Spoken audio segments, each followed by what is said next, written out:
Welcome to my vlog. তো আজকে তোমাদের জন্য একটি ভিডিও নিয়ে আসলাম। সেই ভিডিওর মধ্যে আমি খাচ্ছি ভুনা খিচুড়ি, সাথে আছে একটি ডিম, পেঁয়াজ কুচি এবং লেবু। আর রান্না করেছিলাম হাঁসের মাংস ভুনা। তাই বলে কিন্তু বাসায় ভুনা খিচুড়িটা রান্না করেছি, ভাতও রান্না করেছিলাম। যে ভাত খাবে খাবে, যে খিচুড়ি খাবে খাবে। তো আমার তো খুবই ভালো লাগে হাঁস ভুনার সাথে ভুনা খিচুড়ি। তোমাদের কাদের ভালো লাগে অবশ্যই কমেন্ট বক্সে জানিয়ে দিবা, যে ভুনা খিচুড়ির সাথে হাঁস খেতে খুবই দারুণ লাগে।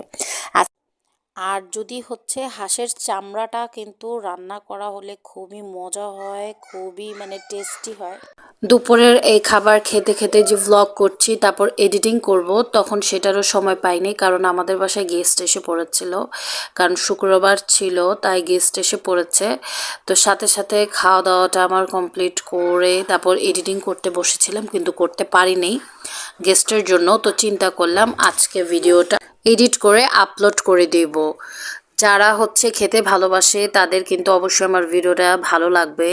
তোমাদের যদি ভালো লেগে থাকে অবশ্যই শেয়ার করে কমেন্ট বক্সে জানাবে, এবং আমার ভিডিওগুলো কেমন লাগে সেটাও জানাবে, তোমাদের মন্তব্যটা কমেন্ট বক্সে জানিয়ে দিবে।